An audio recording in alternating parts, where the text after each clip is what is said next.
Hi, I'm Joshua. Hi, I'm Jeremy. Welcome to the Brothers Judah Show. Nice to have you back for our second show on the seven deadly sins. Yes, exciting. Yes. Do you So I have a sin that I would like to talk about. Okay, me too. What's yours? I would like to talk about lust. Okay. Because, hitting the ones that I think gluttony was a big one for me, and lust, I think, is a big one for most people. But, Yeah. I definitely struggle with it, and I Yeah. think a lot of society does. So. Yeah, that sounds good. All right. So I guess to start off, let's say like, why is it a sin? I mean, what classifies it as a sin? Is it that it's harmful, and how is it harmful? Things like that. So I think lust leads to actions that are harmful. That's true. That's true. Yeah. Kind of like that first chip that you take out of the bag Yeah. leads to downing the bag, and then downing ice cream, and downing all the Yeah. other stuff. So, I mean, we could talk about why, like, sex is outside of a committed relationship or outside of marriage is harmful. Yeah, I think that would be good to talk about. I know inside a committed relationship, I maybe we can touch on that first quickly, or do you want to do the opposite? Talk outside and then go to inside. Well, I think we should probably start with that to know why. Why Lust. outside of a committed relationship is bad? Oh, either way. Okay. I misunderstood you. Oh, all right.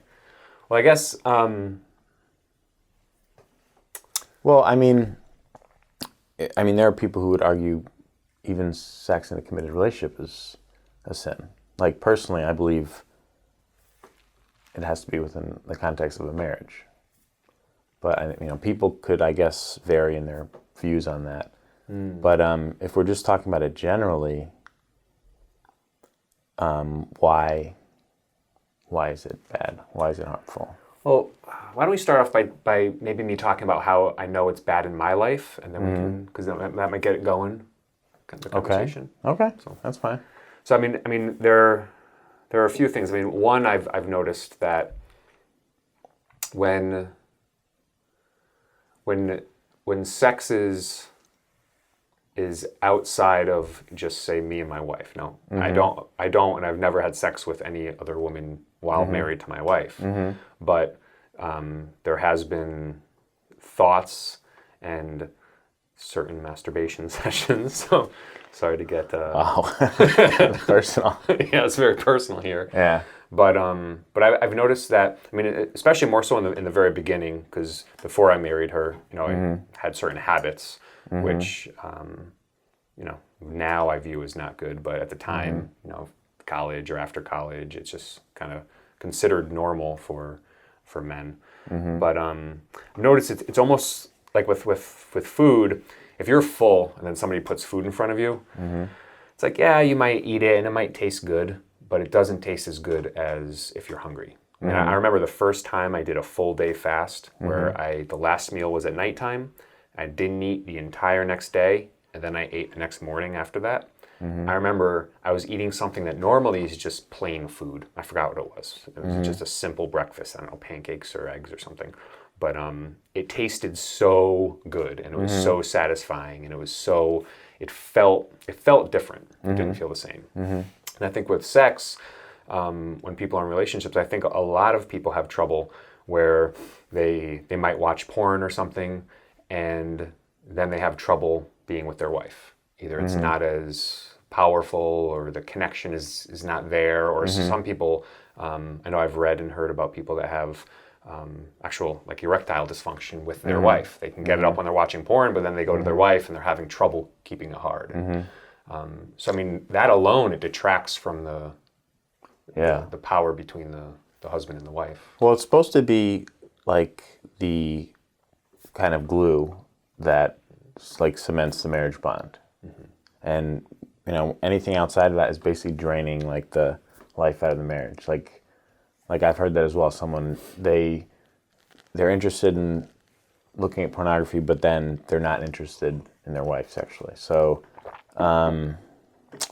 Yeah, I think it's really, really bad. And I mean, I guess that's part of lust. I was going to talk about it much more subtly, like just a glance at like a pretty woman or something. Well, I was going to get to that too. I mean, Yeah. I mean, because that's, I think, a deep problem that a lot of people have that they don't talk about, where it actually is detracting from the marriage, and that causes marital problems, and then it even ripples outward there, sometimes divorce, and then, the kids are affected, and it just, I mean, that's a really big problem.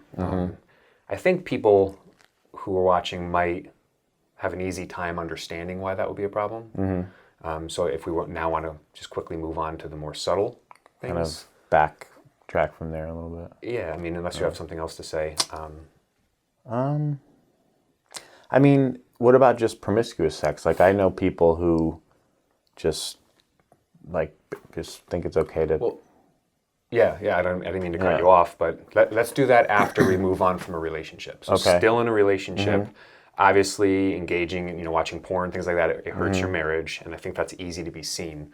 But now if you're not actually watching porn or something, but just maybe having lustful thoughts, people, a lot of people will say, oh, just a thought, it's I'm not acting on it. Oh, I can recognize that someone's pretty. But I think that's harmful too. There are a few reasons, but one, if you're looking at other women thinking that way, and then you look back at your wife, I think it takes away from the appeal that your wife, the appeal of your wife. You're looking at all these different things, and you come back to your wife, which you've seen for sometimes many years. It's not as new, not as fresh, might not be as exciting. And I think that takes away from how you look at your wife.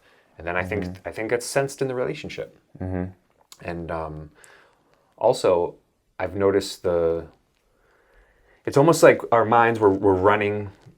There's like a thread of thought process. It's like the inner monologue that we have in our mind.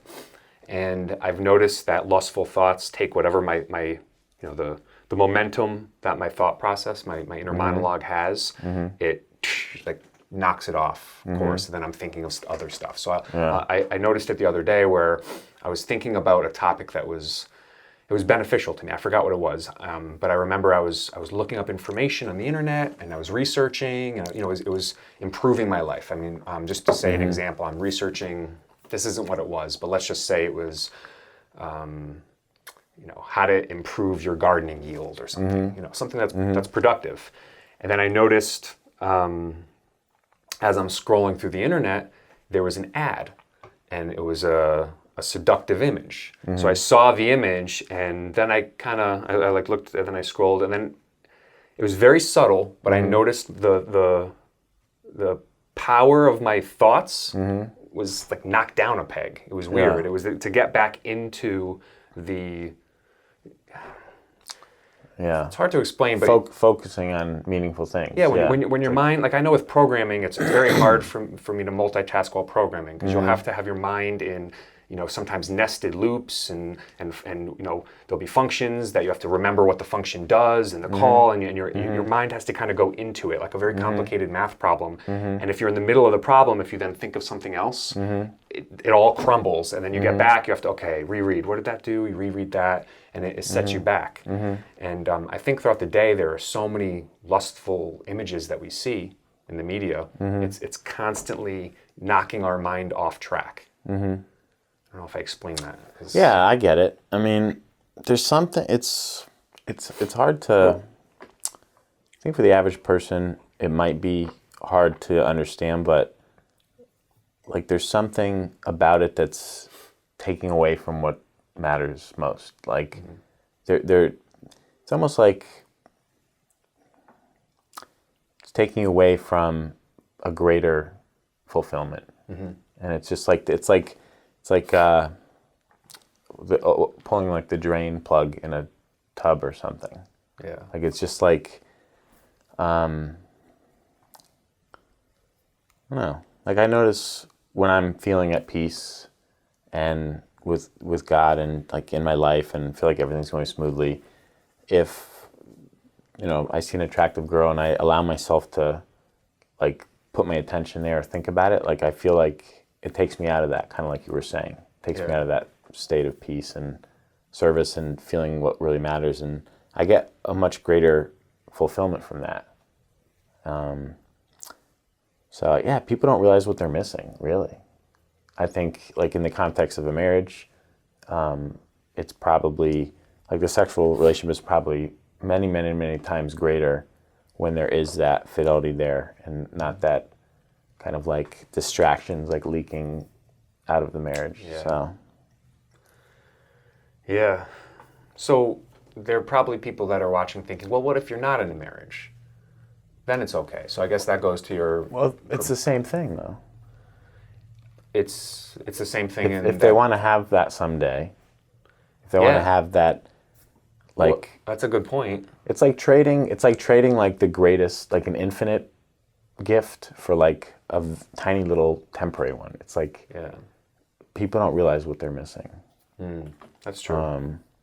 That's true, because when you have, I mean, this didn't happen in my life, but I could imagine if I had spent my life never being with anybody else, never looking at porn or doing, anything, and then when I got married, sharing that with just my wife, I imagine it would have been way more powerful and way more of a connection. If my wife did it too, it would be a almost, like you said, cementing us together. It would be a... That's the ideal scenario. idea, That's yeah. the way God intended it, and that's, I think, what would bring the greatest fulfillment. And our society, like, unfortunately, a lot of us we kind of get wounded or kind of sucked into sin younger without really knowing, because we weren't really taught, or that's just not the context of the society we live in. So, Yeah. I mean, that's the concept of original sin, I think. Yeah. It's like the original sin gets propagated down the generations. So we all kind of have our innocence stolen a little, and then later we realize, like, oh, that is powerful. Like, that would have been great. And I mean, we can try to, from that point forward, we can be better, and Yeah. Yeah, I think it also goes back with last session, what we were talking about with gluttony, how it takes away from what we can truly be. Our greatest potential, it takes away from it. It distracts us. If it's just meaningless, it's kind of like back to that just pure pleasure I was talking about last week, where I was eating that chicken leg just for the taste. It was like, well, now I'm doing something and spending my energy, spending my time, my thought, my life. I mean, we're not given that many minutes here on earth. It was just so my taste buds could feel good for a little while. And then afterwards, there was no benefit to it, except me having to loosen my pants. And it's not even benefit, it's sarcasm, like feeling bloated. And then you feel empty after and feel like crap, and then, like, you're less motivated for what really matters and for growing. And it's I mean, I think most people probably, well, a lot of people probably have a little bit of a sense that that's the sin, even if they won't, like, consciously admit it, like, because it just leaves a bad feeling. Well, it does leave a bad feeling. Yeah. I think the argument that we might encounter if we're discussing this with someone is that it's just nature. It's just like my chickens go at it all day with all different women. Like my roosters, they'll hop on one hen, and then 5 minutes later they're on another hen, and then 5 minutes later they're on another hen. Yeah. So their argument is, oh, we're just like animals, and we were given this desire to spread our seed and propagate the human race. So what's bad about that? So well, the difference is we're human beings and we're supposed to be above the beasts.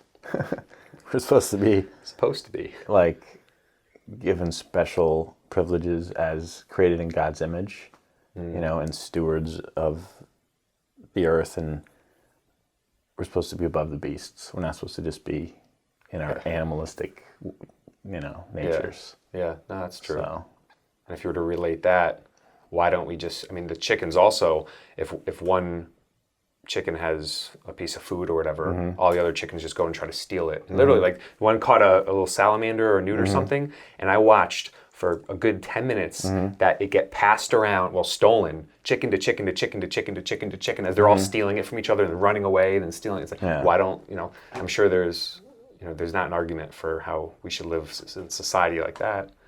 So Yeah, I mean, we can rationalize anything, but ultimately, like, there are very real consequences to it. I think to lust and to sexual promiscuity, there are very, very real consequences. And I think people, like, I learned them in my life, and I think people will eventually learn them. And it's not pretty. It's really, really painful when those consequences catch up. And I think, if we can try to learn sooner and save ourselves some of that hardship and pain, that would be a good thing. yeah. So. Yeah.